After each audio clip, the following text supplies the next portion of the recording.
समन्ता चक्रवालेषु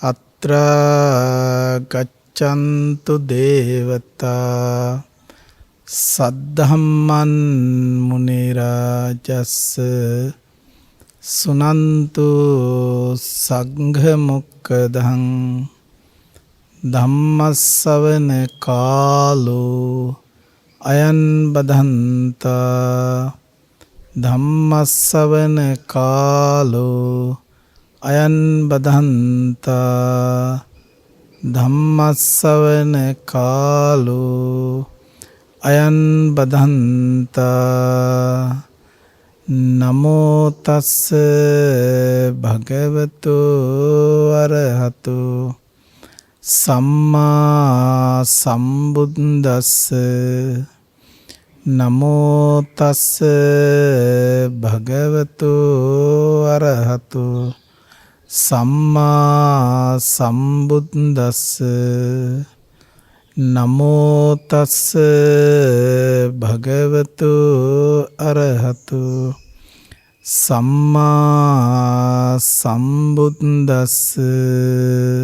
අද මෙම ධර්ම දේශනාව සඳහා දායකත්වයේ දරන්නේ අංක 123 ඇඹරළුව උතුර වැලිවේරිය නිවසේ වෙසෙන්නා වූ US පතිරණ මහත්මිය විසින් 2015 ඔක්තෝබර් මාස 16 වෙනි දින වියෝ වූ දයාබර ස්වාමි පුරුෂයා වූ සිරිපාල මංචනායක මහතාට පුණ්‍යානුමෝදනා කිරීම පිණිස තමයි මේ දායකත්වයේ දරන්නේ. ගෞරවනීය මහා සංඝරත්නයන් අවසරයි. වාසනාවන්ත කාරුණික පින්වත්නි, එදා බෝසතාණන් වහන්සේ මාතුපෝසත ජාතකයේ සිට සම්මා සම්බුද්ධත්වයේ බවට පත්වීම දක්වා 20 සංඛ්‍යීය කල්පලක්ෂයක් තිස්සේම පින්වත්නි අනන්ත වූ පාරමිතාවන් පුරලා ඔබ අප හැමදෙනාම වෙනුවෙන් මහා කැපකිරීමක් කරලා සියලු ලෝක සත්වයාට මහා අනුකම්පාවෙන් යුක්තව මේ ලෝක සත්වයා සදහටම සංසාර දුකෙන් අත මිදවීම පිණිස උන්වහන්සේ විසින් ස්වයංභූ ඥාණයෙන්ම අවබෝධ කරගන්නට යෙදුනා වූ ඒ පරම පූජනීය වූ වන්දනීය වූ අති ගාම්භීර ශ්‍රේෂ්ඨ සම්පන්න වූ සියලු කෙලෙස්යන් ප්‍රහාණය කරන්නා වූ ඉපදීමෙන් අතමුදවන්නා වූ සැනසීම ලබා දෙන්නා වූ ඒ උතුම් ධර්ම මාර්ගය අපට දේශනා කරන්නට යෙදුන උන්වහන්සේ සොයාගෙන. පින්වත්නි, අපි මේ කතාවට මේක කිව්වට එදා මාතුපෝසත ජාතකයේ සිට සම්මා සම්බුද්ධත්වයේ බවට පත්වීම දක්වා 20 සංඛ්‍යයේ කල්පලක්ෂයක් කියන්නේ ලෙහිසි දෙයක් නෙමෙයි. හැබැයි 20 සංඛ්‍යයේ කල්පලක්ෂයක් තිස්සේම මේ වැඩපිළිවෙල කරගෙන ඇවිල්ලා තමයි එක් අවස්ථාවකදී මේ සම්මා සම්බුද්ධත්වයේ බවට පත් උනේ. හැබැයි රහත් ඵලයක් සාක්ෂාත් කරගන්නත් ඒකා සංඛ්‍ය කල්පලක්ෂයක් පාරමිතා පුරන්න ඕන. එතකොට පින්වත්නි, අපිත් මේ ධර්මය අහන්න, ඒ ධර්මය අවබෝධ කරගන්න,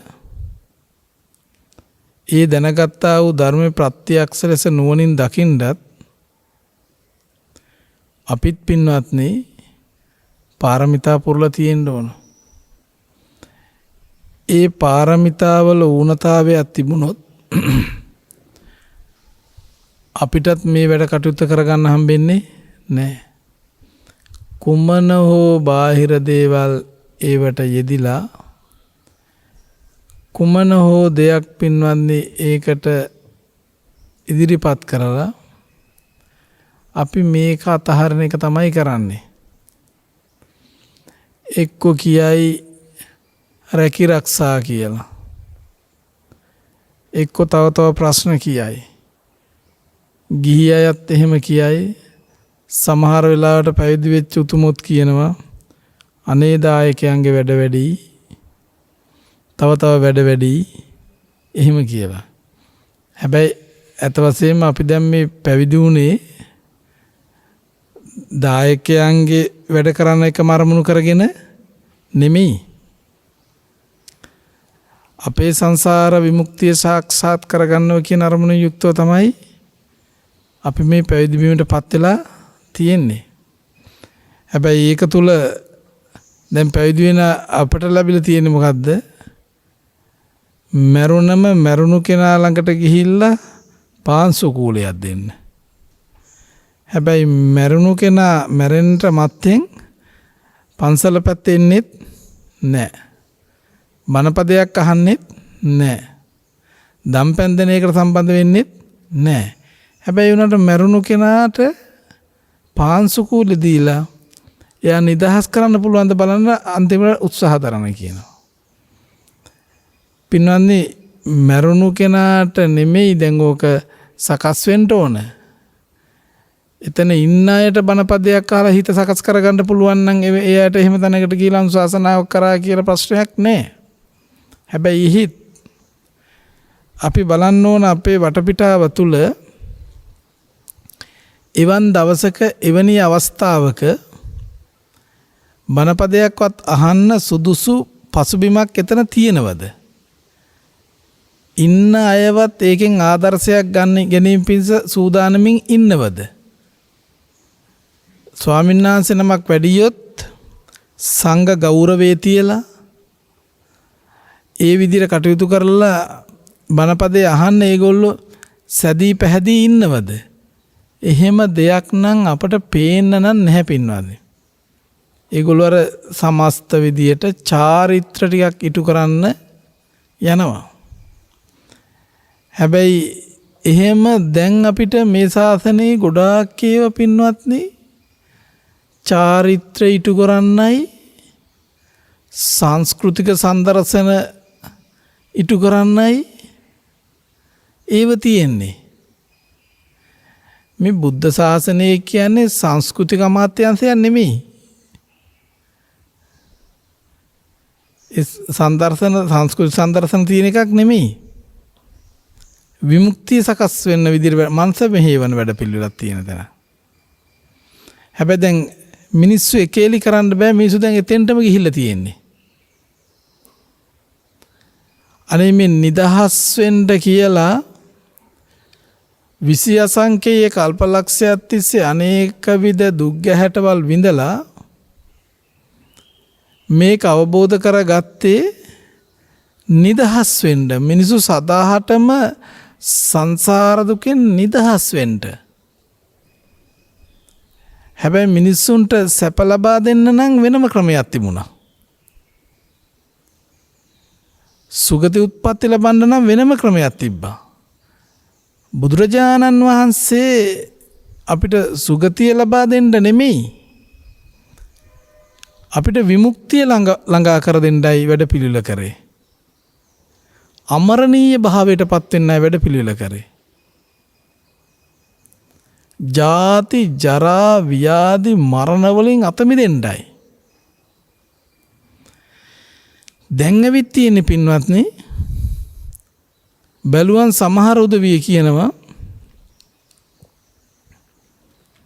ඔය ඊයේ ඇවිල්ලා එක්තරා රජයේ ඉහළ නිලධාරියෙක්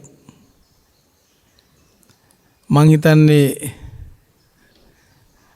දැඩි මිත්‍යා දෘෂ්ටික කෙනෙක්. ඉතින් එයාලා කියනවා ස්වාමින් වහන්සේ ඉතින් මේ හැම ආගමම එකයි වගේ ඉන්නේ කියලා. මං ඇහුවේ ඇයි කියලා. නෑ ඉතින් හැම එකේම ඉල්ලන එකනේ තියෙන්නේ. මම මොකද්ද කියලා. නෑ ස්වාමීන් වහන්සේ දීර්ඝායුෂ, නිරෝගී සම්පatti, භවභෝග සම්පත් ඔබ කවුරුත් ඉල්ලන එකලු. ඒව ලැබෙන්න කියලා ප්‍රාර්ථනා කරන එකලු. ප්‍රාර්ථනා කරනවලු වෙන වෙන ආගම්වල කියනවලු ඉතින් මරුණත් දෙවියන් වහන්සේ ළඟට යනවා කියලා. ඉතින් මේකෙත් එවැනි දේවල් ඉල්ල මතු භවයේ සුගති කරගන්නලු හදන්නේ. ඒතකොට මේක ඉවරයක් නෑනේ දෙපැත්තම හැම එකම එක වගේ නේද කියලා. මං කිව්වා මේ මහත්තයෝ ඉතින් මේ ඔබතුමා තාම මේ ධර්මයක් අහලා නෑනේ. එළියේ ඉඳන් තර්ක විතර්ක ටිකක් තමයි එකතු කරගෙන තියෙන්නේ. එතකොට දැන් බලන්නකෝ එයාලා එහෙම කියලා කියනවා මේ ස්වාමින් වහන්සේලා හරියට සැප පහසුකම් විඳිනවලු. හොඳට ආරාම හදලා තියෙනවලු. දැන් මේ මෙයාලා මේ බලමු මේ දෘෂ්ටියක් අරගෙන අන් අයටත් ඒ දෘෂ්ටිය ඒගොල්ලෝ කියාගෙන යනවා. මං කෝ මහත්තයෝ දැන් ප්‍රශ්නේ තියෙන්නේ සසරේ සම්මතය තුලින් ගත්තම් මේ පරමාර්ථ ධර්මයේ තුල නෙමෙයි සම්මතය තුල ගත්තට පස්සේ සසරේ පින් කරලා තිබුණොත් ඒ පින් වලට විපාක ලැබෙනවා. හැබැයි ලැබෙන කාලයක් යන්න පුළුවන්. එතෙන්දී ඒ පින් වලටත් ලැබෙනවා පව් වලටත් ලැබෙනවා. එතකොට දැන් මම අහුවා ඔයා යම් කෙනෙක් මුකුත් නැතුව දුෂ්කර විදියට මොනවා හරි නැතුව ඇත්තට මෙයා පින් කරලා නැහැ. එතකොට එයාට මුකුත් ලැබෙන දෙයක් ඇත්තේ නැහැ. හැබැයි එහෙම කෙනෙක් දැක්කොත් ඔයා පහදිනවා. පින් කරලා සසර දානමාන ආදී කුසල කර්ම කරලා ආරාම කෙත්වතු පූජා කරලා එහෙම හැදුවට පස්සේ යාලට ඒට අනුරූපව ආඩ්‍ය සම්පත් ලැබෙනවා. ඒව දකිනකොට ද්වේෂසිතක් ඇති වෙනවා. හැබැයි ඔය දෙකෙන්ම ධර්මයෙන් ඈත් වෙනවා. ධර්මය කියලා කියන්නේ ඕක නෙමෙයි. මං කෝ දැන් යම් ස්වාමින් වහන්සේ නමකට ඒ පහසුකම් ලැබෙනවා කියන්නේ උන්වහන්සේ කරපු සසර පිනට ලැබෙන විපාකය. හැබැයි එතන උන්වහන්සේ ධර්මයේ දන්නවා නම් ඒ විපාකයේ උපාදාන කරන්නේ නැහැ උන්වහන්සේලා. ආරාමේ තියෙනවා නම් ආරාමේ තියෙන ඉන්න. වාහනේ තියෙනවා වාහනේ තියෙන ගමනක් යන්න. ඒක හිතෙන් අල්ලගෙන නෙමෙයි. ඒක තමයි ස්වභාවය. දැන් ඒතකොට මං කෝ දැන් එන ඔය මහත්තයා හිටියනම් අර ගොඩා ප්‍රත්‍ය ලැබෙන කවුද සීවලි මහරහතන් වහන්සේ. සීවලි මහරහතන් වහන්සේට දම් පැන් සිවුරු පිරිකර මේ සියලු ප්‍රත්‍යයන් හොඳට ලැබෙනවා. ඒ ලැබීම අතර ප්‍රත්‍ය ලැබීම අතර අග්‍රස්ථානනේ. ඒතර මං කිව්වා දැන් ඉතින් ඔබතුමා සීවලි මහරහතන් වහන්සේ මුණ ගැහුණා නම් ඔබතුමා සීවලි මහරහතන් වහන්සේ ප්‍රතික්ෂේප කරනවානේ. ඒ උන්වහන්සේට ලැබෙනවා වැඩි කියලා. හැබැයි මේ අර තව ස්වාමීන් වහන්සේ නමක් හිටියේ දාන්නේ නැතුවත් පිරුණම් පෙයි ලෝසක මහරහතන් වහන්සේ. ලෝසක මහරහතන් වහන්සේ මුණ ගැහුණා උන්වහන්සේට රහත් වෙලා. හැබැයි දන් ටික ලැබෙන්නේ නැහැ. බලන්නකෝ දැන් උන්වහන්සේට දන් ටික නොලැබුණත් උන්වහන්සේ රහත් නිකලෙස්. සීවලි මහරහතන් වහන්සේට සිතූ පැතූ සම්පත් ටික ලැබුණත් උන්වහන්සේත් නිකලෙස්. ඒක ස්වාමීන් වහන්සේ නමක්වත් ඔය උපාදාන කරගෙන නැහැ. හැබැයි ඔබ හිටියනම් ඒ කාලේ උන්වහන්සේලා සසරේ පින්ට ලැබෙනවා නිකලෙස් සිතෙන් පරිහරණය කරනවා.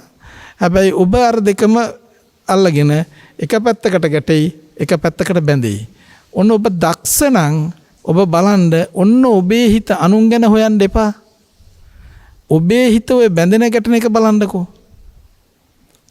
ඒක බලන්න ඒක බලලා එකෙන් අත මිදෙන්නකෝ. මං කෝ සමහරලාට මහත්යෝ විදිහට හිත පවත්තන්න එපා. ඔයා සසරේ අන්‍යයාගමික වෙලා ඉපදිලා ඇවිල්ලා ස්වාමින් වහන්සේලා කෙරෙහි වෛරයෙන් ඉරිසියාවෙන් ඇවිල්ලා ස්වාමින් වහන්සේලා කෙරෙහි වෛර හිතෙන් පැවැත්තිලා ගියොත් ඔයාට පුදුම අකුසල කර්මයක් රැස් වෙයි කියලා.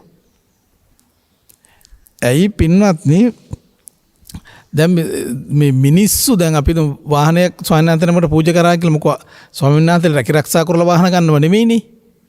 පූජා කරායි කියන්නේ පූජා කරාට පස්සේ ඒ මිනිස්සෙක් පූජා කරන්නේ මේ මිනිස්සුන්ට පින් සලකලා. සමහරට පූජා කරන්නේ නැත්තේ ස්වාමීන් වහන්සේ ලෙඩක් දුකක් හැදිලා නම්.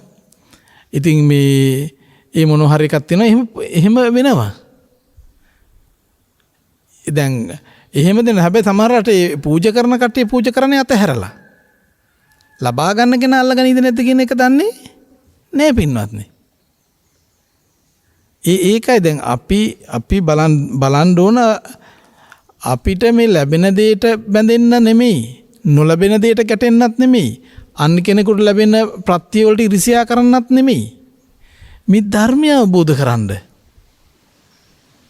ධර්මය අවබෝධ දැන් ඉතින් ඒ වගේ අය පින්වත්නි ඔය වගේ උත්තර ඒගොල්ලෝ වටේ ඉන්න අයට සපයනවා කියන්නේ ඉතින් කී දෙනෙක් මේ අනිත් පැත්තට නැඹුරු වෙනවද? මංගෝ මහත්තයෝ දැන් මේ ලෙඩ දුක් සනීප කරන්න දීර්ඝායුෂ ලබන්න මේව කරන්න කියලා මේ පූජා පැවැත්වුවයි කියලා ඒවෙන් ලෙඩ දුක් සනීප වෙන්නේ නැහැ. එහෙමනම් බුදුරජාන් වහන්සේමයි ඒක දේශනා කරන. බුදුරජාන් වහන්සේ එහෙම දේශනා කරලා නැහැ. බුදුරජාන් වහන්සේ දේශනා කරන දීර්ඝායුෂ ලැබෙන්න නම් ප්‍රාණඝාත ආදී අකුසල කර්ම කරන්න එපා. නිරෝගී සම්පත්තිය ලැබෙන්න නම් සීලාදී ගුණධර්ම ආරක්ෂා කරන්න. නැතුව දැන් ඕගොල්ලෝ අරක්කු ටික බිබී ඉඳලා දුස්සීලව ඉඳලා පංචශීලයේවත් නැතුව ඒ කටයුතු කරලා ඇවිල්ලා පූජාවක් කරයි කියලා ඔබට නිරෝගී සම්පත්තිය ලැබෙන්නේ නැහැ. ලෙඩ සනීප වෙන්නේ නැහැ. දීර්ඝායුෂ ලැබෙන්නේ නැහැ. ඒකට බුදුරජාණන් වහන්සේ ඒකට වෙනම ප්‍රතිපදාවක් තියෙනවා. සම්මත ජීවත් වෙන මිනිසුන්ට ඒ මිනිසුන්ට ආයුෂ වැඩි වෙන වැඩපිළිවෙලක් තියෙනවා. ලස්සන වෙන වැඩපිළිවෙලක් තියෙනවා. භවභෝග සම්පත් ලැබෙන වැඩපිළිවෙලක් තියෙනවා. ඒ වගේ නිරෝගී සම්පත්තිය ලැබෙන වැඩපිළිවෙලක් තියෙනවා.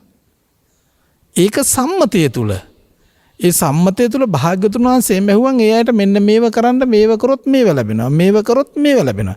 හැබැයි බුදුරජාණන් වහන්සේගේ මේ දේශනාව දර්ශනයක්. එතකොට ලෞතර බුදුරජාණන් වහන්සේ මේක ඉදිරිපත් කරන්නේ මේක කරලා මේක ගන්නට නෙමෙයි. මෙහෙම දෙයක් කරලා මෙහෙම දෙයක් ගන්න නම් දැන් අපි දෙයක් පූජා කරනවා. පූජා කරාට පස්සේ ඒකට අදාළ දෙයක් ගන්න නම් එහෙම හිතන් තිබුණොත් එතෙන්දී ගන්නෙක් ඉන්න දෙපැයි. එතකොට තණ්හාවක් උපාදානයක් සකස් වෙලා නෙමෙයි. තණ්හාවක් උපාදානයක් සකස් වෙලා පින්නන්නේ. එතකොට ඒක ප්‍රතිඵලය බලාපොරොත්තු වෙන. එතකොට එයා ඒ දීම දීලා තියෙන්නේ බුද්ධ ශාසනය තුල නෙමෙයි. ලෞකික සම්මා දිට්ඨිය තුල. පුජ්‍යල සංඥාව තුල. පුජ්‍යල සංඥාව තුල. අපි පින්නන දැන් අර මම හිතන්නේ ඔයගොල්ලෝ සමහර දන්නද අපිටත් මේට අවුරුදු 3-4කට කලින් ඔය මාතර වස්වසුන් අපිටත් මේ අලුත්ම ට්‍රීවිලර් එකක් මේ පූජා කරා. පූජා කරාට පස්සේ ආරාමයට ගිහලා පූජා කරා. ඒ දවස්වල අවුරුදු 4කට විතර කරනොත් 7 ලක්ෂ ගාන 7,35,000ක් දීලා පූජා කරා. ඊට පස්සේ මම අර අපේ හිටපු කෙනෙකුට ගේන්න කිව්වා. ඊට දවස් 3ක විතර පස්සේ අපේ මෙහි තනමල්ල මේ කටනේ තිබුණා. මම ඊට පස්සේ අර විපස්සනා භාවනා මධ්‍යස්ථාන විදුර මහත්තයටයි අපේ පොලිස්පතිතුමාටයි කිව්වා කොහේ හරි ආරණ්‍ය සේනාසනයක බෙහෙත් ගේන්න එහෙම අපහසුකම් තියෙන ස්වාමීන් වහන්සේලා ඉන්නම් දුර බැහැර මට මේ කිව්වොත් මට පුළුවන් ට්‍රීවිලර් එකක් පූජා කරන්න කියලා. ඊට පස්සේ විදුර මහත්තයා මේ ගාල්ල පැත්තේ ස්වාමීන් වහන්සේ නමක් එහෙම ඉන්න ලෙඩ වෙලා ඉන්න තැනක එහෙම කියලා මං කිව්වා හැබැයි කටිනේ අපේ තියෙනවා කටින දවසේ තාතවස් 2යි මට පූජා කරපුවා. ඒ නිසා එතෙන්දි තමයි මට මේක පූජා කරන්න ඕන. මම මේ පූජා කරන්නේ ආනිසංශය බලාගෙන නෙමෙයි. මම දෙනවා කිසි කෙනෙකුට දැන් නොගන්න තමයි මම දෙන්නේ. නමුත් දැන් මේක දිය යුත්තේ කාටත් පේන්න. මක් නිසාද? මිනිස්සුනේ මේක පූජා කරේ මට. පූජා කරාට පස්සේ මේක නොපෙනෙන තිබුණොත් ඊට පස්සේ අර පූජා කරපු අය හදිසියෙදිවත් හිතුවොත් ස්වාමීන් වහන්සේ විකුණ ගත්තත් දන්නෙත් නැහැ. මොකක් කෙරුවත් දන්නේ නැහැ. සමහර අය දෙනව අතහරින්නේ නැහනේ. ඒකට උත්තරේ සපයන්නත් ඕන නිසා මොකද ඒගොල්ලෝ කෙලෙස් හදාගන්න නැති වෙන්නත් අපි මේක අදාළ කෙනාට ප්‍රයෝජනය ගන්න දෙන්නත් ඕන. ඊට පස්සේ උන්වහන්සේ ඇවිල්ලා අපි පූජා කරා. දුන්නා. හැබැයි දුන්නට පස්සේ උන්වහන්සේට විනාඩි 5ක් විතර අනුශාසනාවක් දුන්නා. පස්සේ උන්වහන්සේ කිව්වා මේක මට හිතා ගන්න බෑ කිව්වා. වෙන කෙනෙක් උන්වහන්සේ කියනවා කවුරු වුණත් තව කෙනෙකුට මෙවැනි දෙයක් දෙනව නම් දෙන්නේ එක්ක තමන්ගේ නිකායේ කෙනෙකුට කිව්වා. තමන්ගේ හිතවත් කෙනෙකුට කිව්වා. මොනම හෝ සම්බන්ධයක් තියෙන කෙනෙකුට කිව්වා. එතකොට දැන් මේ ගුණරතන හාමුදුරුවෝ මේක දෙන්නේ ගුණරතන හාමුදුරුවන්ගේ නිකායෙත් නෙමෙයි කිව්වා. හිතවත්කමත් මගෙත් එක්ක ඇත්තෙම නෑ කිව්වා. මම ජීවිතේ දැක්කේ පළවෙනි දවසේ මේ අද දවස කිව්වා. එතකොට දැන් මේකේ මේ මෙහෙම දුන්න කියනකොට මුන්නාන්සේ මේ කියන බණ වගේම දුන්නේ මත හැරලා තමයි කිව්වා. මං කිව්වා දුන්නේ අපි දෙන්නේ පින්වත්නි මම නම් බැලුවේ ඒක මුකුත් බලාපොරොත්තුවක් මට මොකක්වත් අදාළ නෑ. විය යුත්ත වුණා කල යුත්ත කළා. එතෙන්ට නෑ ඒක දෙන්න ඕන. උන්වහන්සේලාගේ පහසුවට ඒ පහසුකම විඳින්න බෙහෙත් ගෙන දෙන්න ඕන. එච්චරයි. ඒක මොනව කරාද මම නම් මොකක්වත් දන්නේ නැහැ. මට තව විකුණගත්ත මට ප්‍රශ්නකුත් නැහැ. හැබැයි ඒ දුන්නේ හිතෙන් අතහැරලා. අතිනුත් අතහැරිය, හිතෙනුත් අතහැරිය. අන්න දර්ශනයෙන් යුක්තව. හිතෙනුත් අතහැරිය, අතිනුත් අතහැරිය. හැබැයි වෙන කට්ටිය කරන්නේ මොකද්ද? බහුතරයක් අය අතින් අතහරින්නේ හිතෙන් අල්ලගන්නේ. හිතෙන් අල්ලගෙන දුන්නු දෙයක් නේ හිතෙන් අල්ලන්නේ හොඳයි ශ්‍රේෂ්ඨයි. හැබැයි කර්ම හැදෙනවද නැද්ද? කර්ම හැදෙනවා. පින් උපදිනවද නැද්ද? උපදිනවා. දැන් අර විපාකිනවද නැද්ද? එනවා හොඳට ඊළඟ බවවල යාන වාහන ලැබෙයි. හැබැයි අතහැරලා දුන්නත් නිවන් දකින්න බැරි වුණොත් නිවන් දකින්න දක්වාම ඒවැ විපාක ලැබෙනවා පින්වත්නි. අපි වඩාත් පුරුදු කරන්න ඕන අතහැරලා දෙන්නයි. අතහැරලා දෙන්නයි. ඉතින් බුදුරජාණන් වහන්සේ දේශනා කරන පින්නදී දැන් මේක මේ දැන් තමයි මේ කාල තමයි මේ දෙන ඒව ගැන මෙච්චර මේ කියවන්න වෙලා තියෙන්නේ. දැන් විසාකාවලා බන්දුල මල්ලිකාලා මේ අනාථ පිණ්ඩික සිටුතුමාලා කොච්චර ආරාම හද ලස්සනට පූජා කරනවද? ඒව ගැන මුකුත් එහෙම කතා ඇත්තේ නෑ. ඒගොල්ලෝ දෙනවා සතුටෙන් අතහැරලා දෙනවා එච්චරයි. ඒ නිසා හැබැයි දැන් මේ කිව්වට දැන් මේ තැන් වලත් දැන් ගලපලා බලන්න ඕන ඔබේ හිතයි. දැන් දානයක් දෙන වෙලාවට ඔබ බලන්න ඕන ඔබේ හිතයි. ඒ වෙලාවට බලන්න ඕන ඔබේ හිතයි කොහොමද ඒ ස්වභාවය කියන එක. බැඳුණු හිතකින්ද මේක කරන්න කියන එක. නිතරම පින්නන්නේ අපි මේ කරන කියන හැම දෙයින්ම ඒ හැම දෙයකට මූලික කරලා බලන්න තමන්ගේ හිත දිහා. දැන් මේ මාසේ තිබුණෙම කටන පින්කම්. දැන් අපි මේ පැහැදිලිවම ඒ කටන පුණ්‍යෝත්සව තියෙන වෙලාවේදී දැන් අපිට ඉතින් ඒ කටයුතු කරද්දී අපි නිතරම කියන්නේ ඔබට පුළුවන් විදිහටම දෙන්න. ඔබට පුළුවන් විදිහට දෙන්න. ඉතින් මට විටින් විට නායක හමුදාපතිතුමා කතා කරලා අහනවා මේ ස්වාමීන් වහන්සේ අඩුපාඩු මොනවද? මම මොකුත් නැහැ. ඊට පස්සේ වාර කීපෙ කියන ස්වාමීන් මුකුත් අඩුපාඩුවක් කියන්නේ නැහැ කියලා අනිත් නිලධාරිගෙන් අහනවා. ඉතින් මම මේ නිලධාරින්ට කියන්නේ ඔබට පුළුවන් විදිහට දෙන්න. ඉතින් අඩුපාඩුවක් උනේ ඒක ගණන් ගන්නත් එපා. ඒකත් අතාරින්න.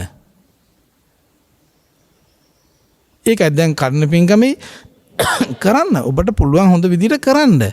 හැබැයි ඒකේ අඩුපාඩුවක් තිබුණේ ඒක අතාරින්න. අපිට කරන්න පුළුවන් දේ අපි කරමු. මේ හැමතැනම මම කියන්නේ මොකද්ද? කරන්න අපහසු එක අතහරින්න. හැබැයි අර නිවැරදිව කරන වෙලාවේ හිතේ ස්වરૂපයත් දෙයක් අඩුවෙන් කරන වෙලාවේදී හිතේ ස්වરૂපයත් දෙකම එක රිද්මයක පවත්වන්න. අන්න ඒක තමයි වැදගත් වෙන්නේ. දැන් අපි හොඳට කරනකොට දැඩිව හිතෙන් බැඳී ඇත. ඒ කරන එක යම් ප්‍රමාණයක් අඩු වෙනකොට සිත ගැටී ඇත. ඔබ අන්ත දෙකට වැටී ඇත. ධර්මයෙන් ඈත් වී ඇත. බුද්ධ ශාසනයට හිමිකම් නොකියනු ලැබේ. ඇයි අන්තවලට වැටිලා මැදුම් පිළිවෙතට ආවේ නැහැ. එක්ක ලෝභාන්තයට පැන්නා, එක්ක ද්වේෂාන්තයට පැන්නා. මධ්‍යම ප්‍රතිපදාවට ඔබට ඒමට හැකියාව ලැබුණේ. ඒ නිසා දැන් අපි බලන්නේ කරපු හොඳ දේ උපාදාන කරගන්න එක නෙමෙයි. අඩුපාඩු වෙච්ච දේ ගැන ගැටෙන එක නෙමෙයි. ඒ දෙකේම මධ්‍යස්ථ හිත පවත්තන්න. මධ්‍යස්ථ හිත පවත්. අයිත මේ කරන කොටත් ඒකට විපාකයේ බලාපොරොත්තුෙන් කරන්නට යන්න එපා. දැන් අපි මේ විදිහට කරනවා එහෙම කියලා විපාකයේ බලාපොරොත්තුෙන් කරන්න යන්නත් එපා. මොකද විපාකයේ බලාපොරොත්තුෙන් කරන්න යන්න එතකොට ලෞකික සම්මාදිට්ඨියයි මහා පුණ්‍ය කර්ම රැස් වෙනවා. සුගති උපතවල් ලැබෙයි. හැබැයි මොන සුගති උපත ලැබුණත් ආපහු පහලට වැටෙනවා.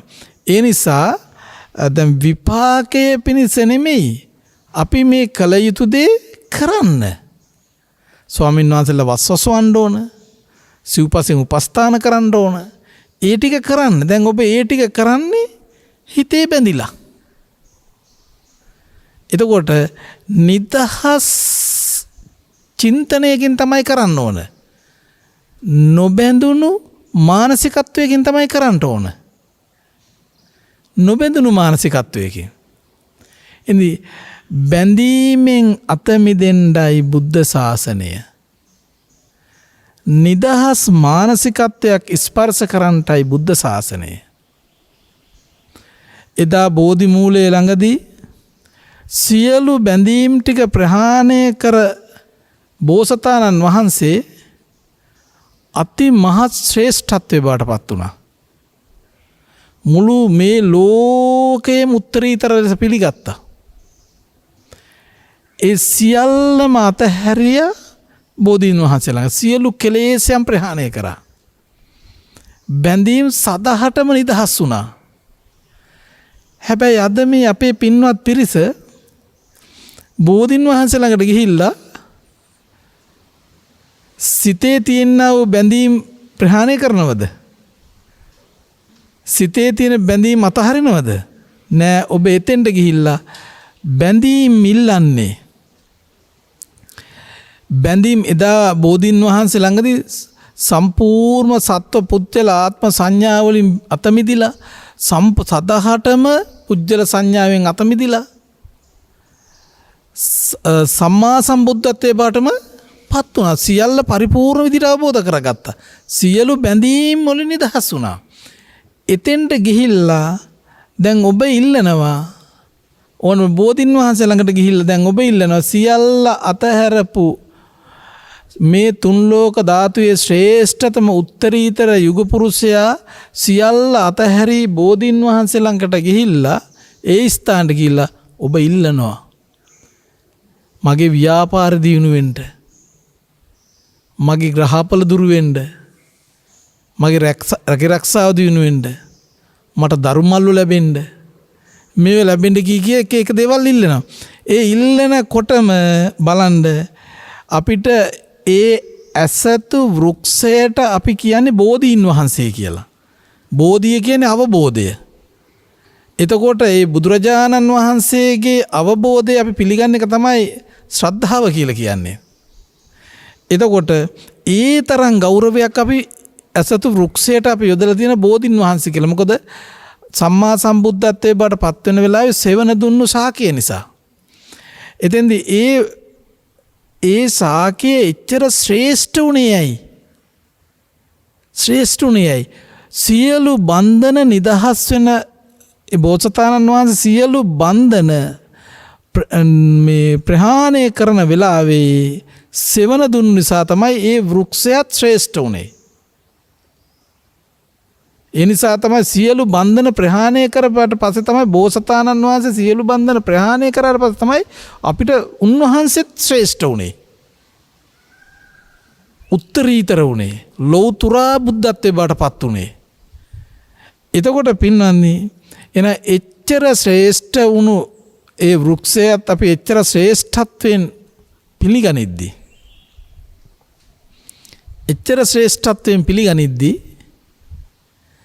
දැන් ඔබ එතෙන්ට ගිහිල්ලා මොකද කරන්නේ? ඒ ශ්‍රේෂ්ඨත්වයට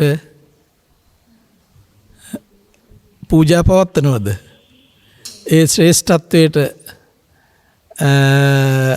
කැලලක් වෙන විදිහ වැඩ කරනවද? බලන්නකො පින්වත්නි.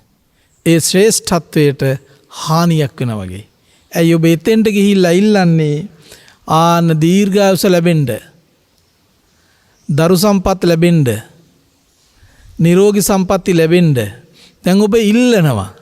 එතකොටම බැඳිලාද නැද්ද? බැඳිලා පින්වත්නි. ඒ නිසා දැන් ඔබ ඒව ඉල්ලන්න නෙමෙයි පින්නනේ. ඔබට එතෙන්ට ගිහිල්ලත් ඔබට කරන්න තියෙන්නේ බෝධිය කියන්නේ අවබෝධයයි. බුදුරජාණන් වහන්සේ අවබෝධයේ බාටපත් වුණු තැන තමයි උතන. එතකොට එතෙන්ට ගිහින් ඔබත් තියෙන ඒවා අතහරින්න ඕන. ඔබත් කියනවා අනේ මට අඩු ගානේ මේ කිව්ව කියලා වෙන්නේ නැහැ. ඔබ එවැනි තැන ගිහින් අදිෂ්ඨානයක්වත් කරන්න ඕන.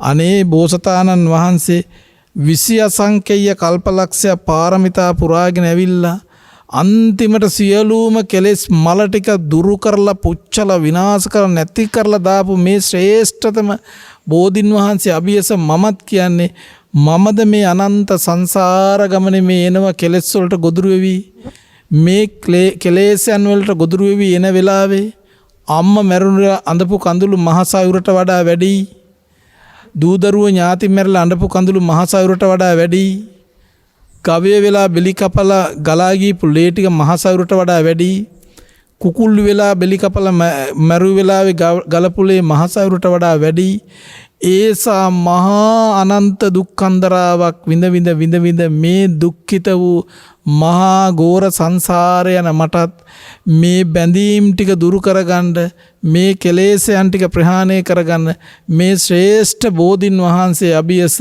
මම අදිෂ්ඨානය කරන මටත් මේ ශක්තිය ධෛර්යය ලැබෙන්න අතීත සංසාරේ අපිත් එක්ක මෙවැනි කුසල් දහම් වඩපු අය දෙවිවරු වෙලා ඇති ඒ වගේම සම්‍යක් දෘෂ්ටික දෙවිවරු වෙලා ඇති බ්‍රහ්මියෝ වෙලා ඇති අනේ ඒ අපේ හිතයිසි බ්‍රහ්මයෝ ඉන්නවනම් ඒ බ්‍රහ්මයන්ගෙන් ඒ අපේ යාළු විදියට හිටපු දෙවිවරු ඉන්නනම් ඒ දෙවිවරුන්ගෙනුත් අපිට යම් මේ ශක්තියක් අපේ මේ හිත කෙලෙස්යන් ප්‍රහාණය කරගන්න අපිට එයාලගේ පිහිටත් ලැබෙන්න අපිට යම් වෙන අමනුස්ස බලපෑමක් හරි තියෙනවනම් මනුස්ස බලපෑමක් හරි තියෙනවා අපේ යාළුවන්ගේ ඒව දුරු කරලා අපිට මේ කෙලෙස්යන් බන්ධනරි කඩා ගන්න ඒ අයගේ සහයෝගයත් ලැබෙන්න කියලා අපි අදිෂ්ඨාන කරන්න ඕන.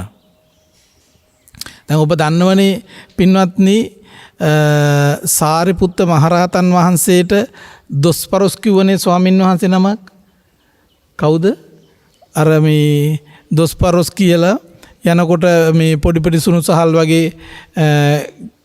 ගැට ඇති වුණා එහෙම වෙලා බෙලි ගැට වගේ ගෙඩි ඇති වෙලා කෝකාලික. එතකොට බුදුරජාණන් වහන්සේට කියනවනේ සාරිපුත්ත මහරහතන් වහන්සේ ගැන වැරදි. ඉතින් කියන එහෙම කියන්න එපා. ඔයා හිත පිහිටව ගන්න. ඔයා සමාව ගන්න. නෑ මම සමාව ගන්න නෑ කියලා බුදුරජාණන් වහන්සේ කිව්ව දේ පිළිගත්තේ නැතුව ගියා. හැබැයි ගිහිල්ලා ටික දවසක් යනකොට මෙන්න ඇවිල්ලා පොඩි බිබිලි ඇවිල්ලා ඒව සුණු සහල් විතර වෙලා ඒව පරිප්පුවට විතර වෙලා ඒව මුංගට විතර වෙලා ඔහොම ලොකු වෙලා බෙලිගෙඩි විතර සයිස් ඇවිල්ලා තියෙනවා. එතකොට හැබැයි ඒ කෝකාලිකත් එක්ක හිටපු එදා හිටපු කෙනෙක් හිටියා මට හිතෙන්නේ තුදූ කියලා බ්‍රහ්මයේද කොහෙද? මට හිතෙන විදිහට ඒක ප්‍රශ්නයක් නෑ. අපිට ඕන මේකේ අර්ථ විතරයි. ඒ බ්‍රහ්මයෙක් හිටියා. ඒ බ්‍රහ්මයාව ඇවිල්ලා කිව්වා ඔයා වහාම හිත පහට ගන්න. සාරිපුත්ත මහරහතන් වහන්සේ කියලා හිතපන්. ඔයා කවුද කියලා ඇහුවා. මම මේ තුදූ කියන බ්‍රහ්මය කිව්වා. ඔයත් එක්ක අපි ඉස්සර මේ ඉඳලා තියෙනවා කිව්වා. ඒක නිසා මම එහෙ ඉන්නේ. දැන් ඔයා මෙහෙ ඉන්නේ. මේ ලැබිච්ච අවස්ථාවේ ප්‍රයෝජනෙ ගන්න ඔය හිත පවත්තන්න එපා කිව්වා. ඔයා ඔය එහෙ ගිහලා ඔයගේ වැඩක් බලා ගන්න කිව්වා. මම මගේ වැඩක් මෙහෙ කරන්නම් කිව්වා. ඉතින් මැරලා ගියානේ පින්වත්නි. එතකොට අන්න බලන්නකෝ දැන් එවැනි අපිත් මේන සංසාර ගමනේදී පින්වත්නි සමහර වෙලට ලෞකික ධ්‍යාන ලැබලා ඒ ලෞකික ප්‍රතිපත්ති පුරලා සමහර අය ගිහිල්ලා බ්‍රහ්ම ලෝකවල ඇති. රූපාවචර අරූපාවචර බ්‍රහ්ම ලෝකවල ඇති. හැබැයි සමහරලාට තියදී අපි මෙහෙම අදිෂ්ඨානයක් කරන වුණොත් එයාලට මේව දැනෙන්න පුළුවන්. එතකොට එයාලා අපිට පිහිටක් වෙන්න පුළුවන්. එහෙනම් අපි බෝධින් වහන්සේ ළඟට ගිහලා එවැනි අදිෂ්ඨානයක් කරන්න. ඒ කරන අදිෂ්ඨානය කරන්නේ අපිට නිදහස පිණිස. ඒ කියන්නේ අපේ බන්ධන ටික දුරු කරගන්න අපිට ශක්තිය ලබා ගන්න. අපි අරගෙන හැබැයි ඒගොල්ලන්ට බෑ අපේ බන්ධන ටික සේර දුරු කරන්න. අපි අදිෂ්ඨානයක් කරලා අපි වැඩපිළිවෙලක් තියෙන්න ඕන. ප්‍රායෝගික වැඩපිළිවෙලක් තියෙන්න ඕන. එහෙම වැඩපිළිවෙලක් කරන්න පින්නන්නේ. නැතුව මේ අපි මේ දාන දීලා නිවන් දකින්න ලැබේවා කිව්වට සීලයක පිළිපද නිවන් දකින්න ලැබේවා කිව්වට ඊට පස්සේ වෙන පුද පූජාවක් කරලා නිවන් දකින්න ලැබේවා කිව්වට එහෙම වෙන්නේ නෑ පින්නන්නේ. මේකට වැඩපිළිවෙලක්මයි තියෙන්නේ. ඉතින් අර එහෙම දේවල් සමාජගත වෙච්ච නිසා අද පුදුම වැඩේ පින්වත්නි සමහර පිරිසක් මේක වැරදි විදියට උත්තර අරගෙන සමාජගත කරනවා. සමහර පිරිසක් මේක වැරදි විදියට අරගෙන සමාජගත කරනවා. සමහර පිරිසක් හිතාගෙන ඉන්නේ ස්වාමින් වහන්සේලා අවස් වෙන්නේ පාන්සු කූලෙටයි දානෙටයි විතරයි කියලා. නැහැ පින්වත්නි ස්වාමින් වහන්සේලා පාන්සු කූලෙට නෙමෙයි බුදුරජාණන් වහන්සේ ලෝකෙ වැඩින්න කාලේ පාංශුකුල වලට ස්වාමීන් වහන්සේලා වැඩියේ නෑ. මලගෙවල් වලට ස්වාමීන් වහන්සේලා වැඩියේ නෑ. මේ පණ තියෙද්දි දෙයක් අවබෝධ කරගන්න පුළුවන් වෙලාවවල තමයි ස්වාමීන් වහන්සේලා වැඩලා එයාට අනුශාසනා කරන්නේ. අනුශාසනා කරන්නේ ඒ අයගේ හිත ශක්තිමත් කරලා ඒ ගල්ලොන්ට මේකේ ප්‍රයෝජනයක් ගන්න. ඒ නිසා දැන් ඒව සම්පූර්ණයෙන් පිනන්දි වෙනස් වෙලා ගිහිල්ලානේ. ඒව වෙනස් වෙලා ගිහිල්ලා දැන් ඒක නිසා අර දැන් මිනිස්සු ඇවිත් තියෙනවා ස්වාමීන් වහන්සේලාට අනුශාසනා කරන තැනට. ගිහි මිනිස්සු. ඉතින් හරි අවාසනාවන්ත ස්වරූපයන් සමහර ඒවා දකින්න ලැබෙනවා පින්වත්නි. අපි තියෙන්නේ අපි ඔය කිසිම දෙයකට ගැටෙන්න නෙමෙයි. මොන දෙයක ගත්තත් පින්වත්නි අපිට තියෙන හිතේ නිදහස්භාවයමයි. හිතේ නිදහස්භාවය පින් තමයි අපි කටයුතු කරන්න ඕන. නැත්තම් තව කෙනෙක්ගේ දියුණුව දැකලා දකිනකොට හිතේ iriසියාවක් හදාගන්න එක නෙමෙයි. තව කෙනෙකුට වර්ධිනකොට හිතට සතුටක් ඇති වෙනවා නම් ආන දකින්න දැන් අපේ හිත කොච්චර වංචනික ධර්මයකට අහු වෙලාද? දැන් ඔබ සම්මතය තුල ඔබ අකමැති කෙනෙක් ඉන්නවා. සම්මතය තුල ඔබ අකමැති කෙනෙක් ඉන්නවා. ආන්නේ අකමැති කෙනාට දැන් කරදරයක් වෙනවා. දැන් එතකොට ඔබ මොකද කරන්නේ? සතුටක් ඇති වෙනව නේද? යසයි වැඩේ කියලා හිතනවා. ඒ යසයි වැඩේ කියලා හිතනකොටම ඔබේ තියෙන්නේ එයා කෙරේ වෛරයක්ද නැද්ද? වෛරයක් තියෙන්නේ. එතකොට ඒ වෛරය කාටද පිළිලය වෙන්නේ? Tamanටමයි. එතකොට අපි දන්නේම නෑ ඔබ තුල තිබිලා තියෙන පිළිලයක්. පිළිකාවක්. ඒක යට තියාගෙන ඉඳලා තියෙන්නේ. දැන් අර පැත්තේ අරයට මෙහෙම වෙනකොට මෙන්න දැන් ඒක වැඩ උඩු දුවනවා. උඩු දුවන්න පටන් ගන්නවා. ඔබම පිච්චෙනවා. ඔබම විනාශයටපත් වෙනවා. නේ? දැන් යකඩේ හටගන්නා වූ මලය ඒ යකඩේම විනාශ කරනවා මිසක් අනිත් යකඩ විනාශ කරන්නේ නෑ. මේ කියන එක තේරෙන්නේ නෑ. ඒ කියන්නේ පින්නන්නේ ඔබේ හිත තුල හටගන්නා වූ ඉරිසියාව, කුඩුකේඩුකම, ద్వේෂය, වෛරය ඔය ටික නිසා විනාශ වෙන්නේ කවුද? තමන්මයි. අන් අය විනාශ වෙන්නේ නෑ. අන් අයටත් විපත්ති කරයි.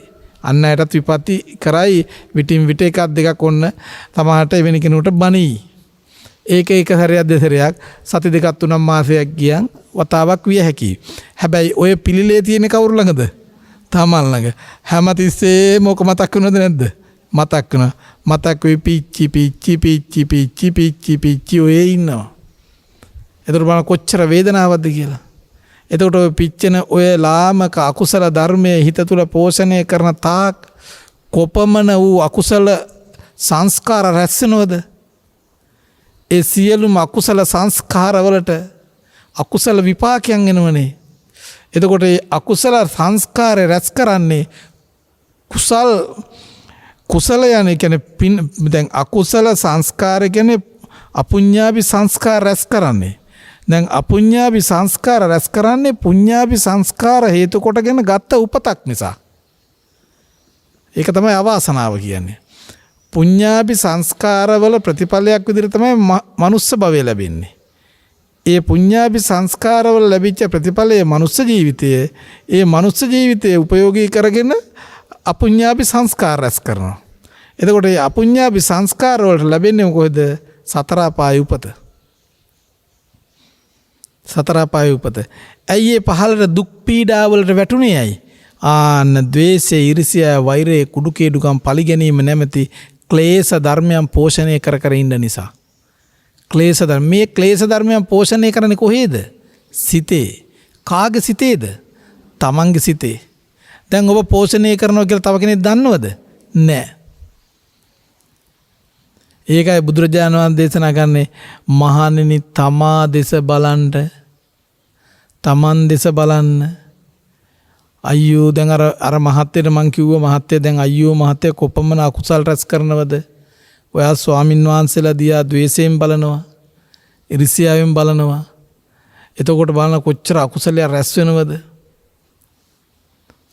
එතකොට දැන් අපිට පින්වන්දි කවුරුවත් එකේලි කරන යන එක නෙමෙයි අපිට තියෙන්නේ. කවුද එකේලි වෙන්න ඕන? තමන්මයි එකේලි වෙන්න ඕන. තමන්මයි එකේලි වෙන්න ඕන. එතකොට මේ ස්වාමින් වහන්සේලා විවිධ දෑවල් කරනවා කියලා විවිධ මේ දේවල් කරන ඒවත් අල්ලගෙන මං කිව්විතින් අනේ කැමති කෙනෙක් කැමති දෙයක් කරන්න දෙන්න. අපි හැදෙන්නකෝ. ඉතින් තමන් හැදුනාන් පස්සේ තමන්නේ මෙතන ගොඩ වෙන්න ඕන. අපිට මේ සේරම එකතු කරගෙන ගොඩ වෙන්න පුළුවන්ද? කවදාකවත් බැහැ පින්වන්නේ. අනුන්ගේ දේ කිරන්න ගිහිල්ලා තමයි අපි මේ පහලට වැටලා තියෙන්නේ. අදවත් හිතා ගන්න ඒ දේවල් අනුන් කරනවා නම් අනේ හොඳයි මොකද අපි ඒව අනුමෝදන් කරනව නෙමෙයි. අනේ හොඳයි අපි මොනව කරන්නේ? පින්නනේ මම බැරිම තැන එයාට කිව්වා. එයා තර්ක තින් ඉදිරිය මං කෝ අනේ මහත්තයෝ ඔයා පිළිගන්නේ වෙයි එදා බෝසතාණන් වහන්සේ සම්මා සම්බුද්ධත්වයේ බවට පත් වුණා කියලා බුදුරජාණන් වහන්සේ නමක් ලෝකේ වැඩ හිටියේ කියලා පිළිගන්නේ නැහැ. ඔව් කිව්වා. මං කෝ මොකටේ බුදුහාඳුරුගෙන අපිට ලෝකේ පහළ වුණේ? මං කෝ ඔන්න ඔය විසමතාවේ තියෙන නිසා මහත්තයෝ. මේ මිනිස්සු සේරම එක මයින්ඩ් එකෙන් හිටියනම් මේ මිනිස්සු මැරෙන්නේ නැත්තම් මේ මිනිස්සුන්ට දුක ශෝකේ නැත්නම් ඒ මොකක්වත් නැත්තම් පින්නන්නේ බුදුවරයෙක් ලෝකේ පහළ වෙන්නේ ජාති ජරා ව්‍යාධි මරණ නැත්තම් බුදුවරයෙක් ලෝකේ පහළ වෙන්නේ නැහැ. එතකොට ඒ ටික වෙන නිසා තමයි බුදුවරයෙක් ලෝකේ පහළ වෙන්නේ. බුදුවරයෙක් ලෝකේ පහළලා අපිට ඔය උත්තරේ කියන්නේ තමයි බුදුහාඳුරු පහළ වෙන්නේ. ඇයි කාටද කියන්නේ? ඥානවන්තයට. ඥානවන්තයෝ අඥානයෝ බොහෝසේ ඇත. භාග්‍යතුන් වහන්සේ දේශනා කරනකොට ඥානවන්තයෝ එක්කෙනෙක්ටත් අන්නේ එක ඥානවන්තය මේක අවබෝධ කරනවා.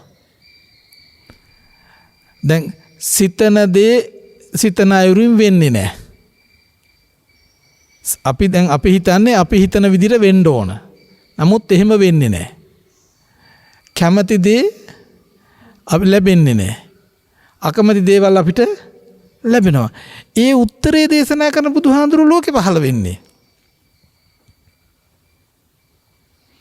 ප්‍රියේහි මොකද්ද? අප්‍රියේහි සම්පයෝගෝ දුක්ඛෝ.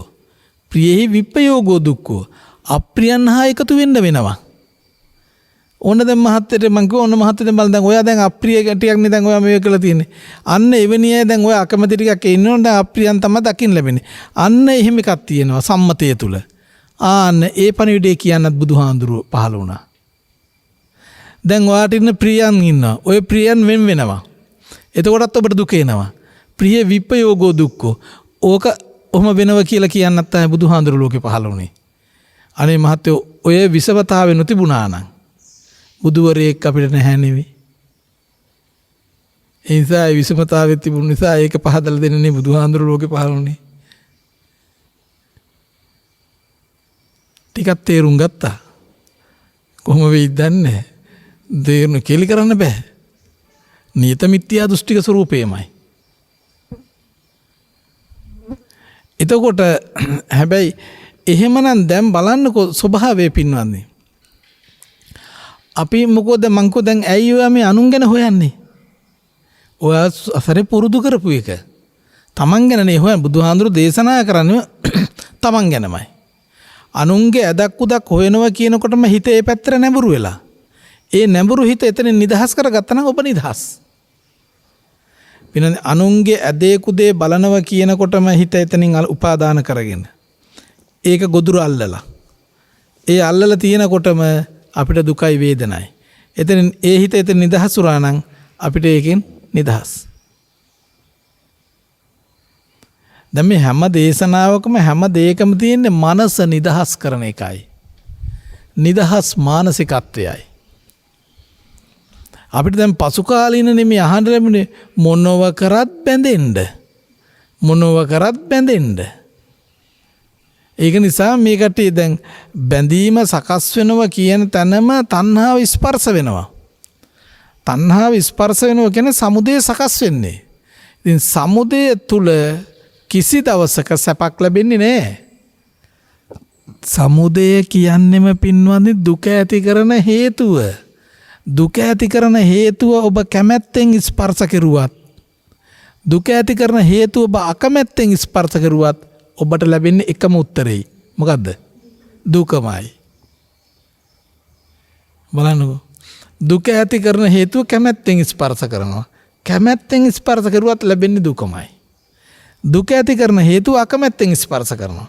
අකමැත්තෙන් ස්පර්ශ කරුවා ලැබෙන්නේ දුකමයි. මක් නිසාද? ඒ දුක ඇති කරන හේතුවේ ස්වභාවය දුකම තමයි ඇති කරන්නේ. ඒ නිසා අපිට තියෙන එකම දේ මොකද්ද? එහෙනම් කැමැත්තෙන්වත් අකමැත්තෙන්වත් දුක ඇති කරන හේතු ස්පර්ශ කරන්න අවශ්‍යතාවයක් නැහැ. එහෙනම් ප්‍රහාණය කළ යුතුම දෙයක් තමයි කුමක්ද? දුක ඇති කරන හේතුව. ඒක ප්‍රහාණය කළ යුතු එකක්මයි. ලන් කළ ගත යුතු එකක් නෙමෙයි මොනම විදිහටවත්. ඒ කියන්නේ අපි දැන් ඔබ මට පිරිකරක් පූජා කරනවා කියන්නකෝ. දැන් හිතෙන් බැඳිලා ඒක සමුදය ස්පර්ශ කරලා දැන් ඔබ මට හිතෙන් සමුදය ස්පර්ශ කරනවා. හැබැයි අතින් පිරිකර පූජා කරනවා. අතින් පිරිකර පූජා කරනවා ශ්‍රේෂ්ඨයි. ඔබ ඥානවන්ත නම් දැන් ඊට පස්සේ ඔබ දකින්න ඕන හිතෙන් සමුදය ස්පර්ශ කරනවද නැද්ද කියන එක. හිතෙන් සමුදය ස්පර්ශ කළොත් ඔබ උපදිනවා. ඉපදුනොත් මේ පූජා කරන පිරිකරට අදාළ විපාක ඔබට ලැබෙනවා. හැබැයි ලෞතුරා බුදුරජාන් වහන්සේ දේශනා කරන්නේ ඉපදීමම දුකයි. ඉපදීමම දුකයි. එතකොට එහෙනම් දැන් වෙන්නේ මොකද්ද? මේ පිරිකර පූජා කරනවා. මේකට විපාක ලැබෙනවා. සුගතියක විය හැකියි. හැබැයි ලෞතුරා බුදුරජාන් වහන්සේ දේශනා කරන්නේ තණ්හාවෙන් ස්පර්ශ කරමින් මේක පූජා කළා නම් සුගති උපතක් ලැබුණත් මොකද දුකද නැද්ද? ඉපදීමම දුකයි. එහෙනම් දැන් ඔබ උත්සාහ කරන්නේ මොකද්ද? දුක නැමැති උපත ලබාගෙන දුක නැමැති උපත ලබාගෙන මේ පූජා කරපු පිරිකරේ හොඳ විපාකයක් ලබන්න. මේ කියන තේරෙනවද? දුක් නැමැති උපත ලබාගෙන දුකේ සැපක් හොයන්න.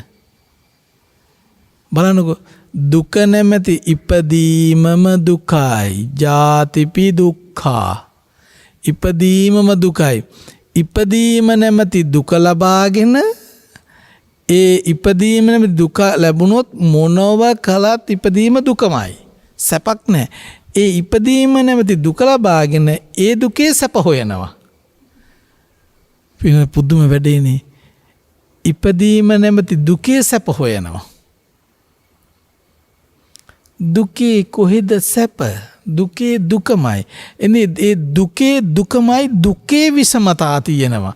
දුකේ දුක වැඩි වෙලාවල්, දුක අඩු වෙලාවල්, දුක තුනී වෙච්චවල එහෙම තියෙනවා. අන්න එතකොට ඔබ දුක අඩු වෙලාව සැපයි හිතනවා. හැබැයි ඒ දුක මතම තමයි පිහිටලා ඉන්නේ. පිහිටලා ඉන්නේ දුක මතමයි. ඒ නිසා බුදුරජාණන් වහන්සේ දේශනා කරන්නේ අන්න දුක ඇති කරන හේතුව සමුදයයි. ඒ කියන්නේ තණ්හාවයි. එහෙනම් ඔබ මොන හරි දෙයක් කරනකොට කියනකොට ඒ වෙලාවල් බලන්න හිමින් කුමක් දෙසද? අතින් ඔබ පිරිකර පූජා කරන්න. අනේ බොහොම ශ්‍රේෂ්ඨයි. හැබැයි ඒ වෙලාවේ දැන් මේ ඔබ ලෞකික සම්මා දිට්ඨිකෙක් නම් ලෞකික සම්මා දිට්ඨිය තුල ඉඳගෙන නම් මේ දේ කරන්නේ ඔබ දෙන එක කරේ දැඩිව හිතින් බැඳිලා කල්පනා කරන්න, පින් පොතෙත් ලියන්න. මක් නිසාද? ඔබේ දැක්ම ඔච්චරයි. ඔතනින් එහාට නැති නිසා. හැබැයි ඊට එහා ගිහිල්ලා ඔබ ලෝකෝත්තර සම්මා දිට්ඨියට පිවිසීම පිණිස උත්සාහ දරනවා නම්, ලෝකෝත්තර සම්මා දිට්ඨිය උපදවාගෙන බුද්ධ ශාසනයට ඇතුළත් වෙලා භාග්‍යවතුන් වහන්සේගේ පිහිට සරණ ලබන්න අපි උත්සාහ වෙනවා නම් ආන්න ඔබ බලන්න ඕන පිරිකර පූජා කරන විට ඉක්මනින් සිහි උපද්දවන්න. ඒ කියන්නේ සතර සතිපට්ඨානය. ඒ කියන්නේ ඒ වෙලාවෙත් සිහි උපදවන්න. දැන් ඒ වෙලාවේ සිහි උපදවන පිරිකර පූජා කරනවා. දැන් හිතේ කුමක්ද? තණ්හාව ස්පර්ශ වෙලාද කියලා දකින්න. හිතේ තණ්හාව ස්පර්ශ වෙලා නම් ඒ පිරිකර පූජා කරන වෙලාවෙම හිත දකින්න. හිතේ තණ්හාව ප්‍රහාණය කරන සමුදය ප්‍රහාණය කරලා පිරිකර පූජා කරන්න. දර්ශනයේ යුක්තව පිරිකර පූජා කරා.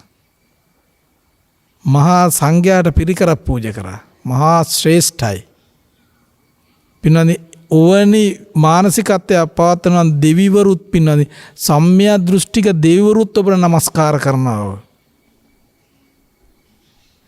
ඇයි කුසල් සිත් උපදින්නේ. එතකොට එහෙනම් ඔබ දක්ෂ වෙන්න පිරිකර පූජ කරන්න. හැබැයි පිරිකර පූජ කරන එකට වඩා බලන්න ඕන මොකද්ද? සිත ඇතුලේ තියෙන බැඳීම ගැටීම. සමුදය සකස් වෙමින්ද මේක දෙන්නේ. සමුදය සකස් වුණොත් උපදිනවමයි, ඉපදුනොත් දුකමයි. හැබැයි දුකේ විසමතා තියෙන හොඳ දුක තියෙන තැන් තියෙනවා, නරක දුක තියෙන තැන් තියෙනවා. අපි ඒක දුකේ ඉන්න අය දුක විභේදනය කොටගෙන ඉන්නවා. සතර අපායේ ඒගොල්ලෝ ගොඩක් දුක් විඳිනවා. මනුස්ස ලෝකේ අපි එච්චර දුක් නෑ ටිකයි. දෙවිවරු තව ටිකයි දුක අඩුයි. බ්‍රහ්මයෝ තව ටිකයි දුක අඩුයි කියලා අපි ඒක කවුරුත් මේ දුකේ ඉන්නේ. දුක මත පිහිටලා ඉන්නේ. අපි හිතන්නේ දැන් මෙතන ඉන්න මේ පිරිස ඉන්නෝනේ. දැන් ওই පිරිසෙන් ඇහුවොත් කියයි මට ලෙඩවල් තියෙද කියලා. මට නම් එහෙම ලෙඩක් නෑ, කායික ලෙඩ. තව කෙනෙක් කියන එයාට තියෙනවා. දැන් මේ කෙනෙක් කියනවා මට නෑ, මට ලෙඩක් නෑ කියන අනිත් කෙනාට සාපේක්ෂව. හැබැයි මට නෑ කියන කෙනාට ලෙඩ කවදාකවත් හැදෙන්නේ නැද්ද? අනේ හැදෙනවා. හිත හැදෙන්නත් පුළුවන්. ඒ කියන්නේ ලෙඩක් හැදීම ස්වභාව කොටයි තියෙන්නේ. එහෙත් මේ මොහොතේ ලෙඩක් නැත, තිබුණත් වැඩි වේදනාවක් නැත. හැබැයි අනිවාර්යෙන් මට ඒ ජාති ලෙඩ, ජරා ලෙඩ, ව්‍යාධි ලෙඩ ඔය සියලු ලෙඩ ටික එනවද නැද්ද?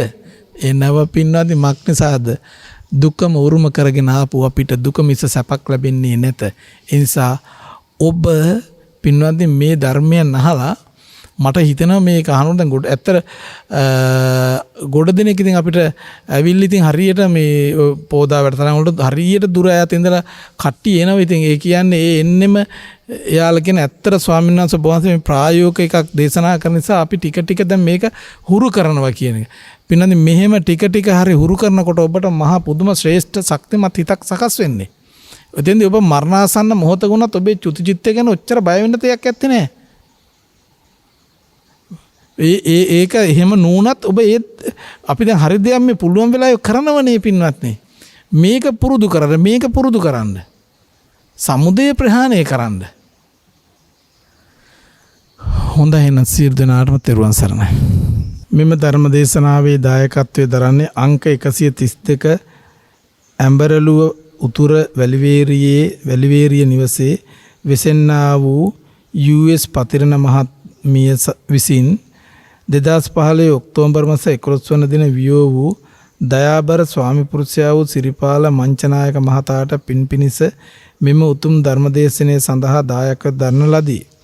අරමුණ මෙම උතුම් වූ පුණ්‍ය කර්මයේ බලයෙන් එතුමාට සසර දුක් නිවා සත්‍ය අවබෝධ කර ගැනීමට වීරිය ලැබේවා. දායකත්වයේ දරූ අපගේ ආදරණීය දෙමාපියන් වන KP විලියම් අප්පුහාමි මහතා සහ ඇසිලින් නෝනා වීරක්කොඩි මහත්මියටද මෙම පුණ්‍ය කුසල් අත්වේවා. අංක 402 ඉඹුල්ගොඩ නිවසේ විසූ 2012 මාර්තු මාස 6 වන දින මැදවච්චිය පූනෑව නාවික හමුදා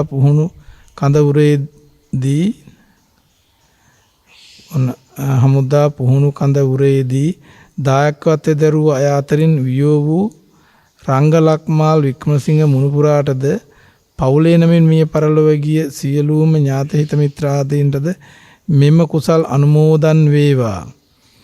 ධර්මදේශකයාණන් වහන්සේ වන අතිපූජනීය වලස්මුල්ලේ ගුණරතන ස්වාමින් වහන්සේටත් පහළ ඉඹුල්ගොඩ ශ්‍රී සුගතාරාම විහාරස්ථානයේ වැඩවසන්නා වූ පූජ්‍යපාද ගරු පරකන්දෙනියේ ඉන්ද්‍රරතන ලොකු හාමුදුරුවන්ටත් නිදුක් නිරෝගී දීර්ඝායුෂ ලැබ ධර්මය අවබෝධ කර ගැනීමට වෙර වීරිය දරන්නා වූ ලෝවැසියන් වෙනුවෙන් එම සත්කාරයේ ඉෂ්ට සිද්ධ කිරීමට වාසනාව ලැබේවා. එමෙන්ම සුජීතවත්ව සිටින්නා වූ සියලු දූ දරුවන් මුණුපුරු මිනිපිරියන් ඇතුළු සියලු ඥාති හිත මිත්‍රාදීන්ට නිදුක් නිරෝගී දීර්ඝායුෂ ලැබේවා. මෙම උතුම් ධර්මදේශනය ශ්‍රවණය කරන්නා වූ සියලුම දෙනාටමත් චතුරාර්ය සත්‍ය ධර්මය අවබෝධ වේවා කියන අදහසින් යුක්තව තමයි දායකත්වය දරන්නේ. එනම් අංක 123 ඇඹරළුව උතුර වැලිවේරිය නිවසේ වෙසෙන්නා වූ US පතිරණ මහත්මිය 2015 ඔක්තෝබර් මාස 11 වන දින වියෝ වූ දයාබර ස්වාමි පුරුෂයා වන සිරිපාල මංචනායක මහතාට පින් තමයි මෙම ධර්ම දේශනාවේ දායකත්වය දරන්නේ. එහෙනම් ඒ මිය පරලෝ යන්ට යෙදුනා වූ මංචනායක මහතාටත් මේ පුණ්‍ය ශක්තිය අනුමෝදන් වීමෙන් සුවපත් වේවා කියලා. ඒ වගේම මේ සම්බන්ධ වුණා ඔබ අප හැමදෙනාම නම් මේ පරලෝ යන්ට ඉදුණා වූ සියලු ඥාති වර්ගයාට මේ පුණ්‍ය ශක්තිය අනුමෝදන් වේවා. අප හැමදෙනාටම මේ උතුම් මනුස්ස ජීවිතය තුළදීම සංසාර විමුක්තිය සාක්ෂාත් කරගන්නටම ශක්තිය ධෛර්යය ලැබේවා කියලා. හොඳයි සියලු දෙනාට තෙරුවන් සරණයි. ද්වේෂක්ඛයෝ නිබ්බානං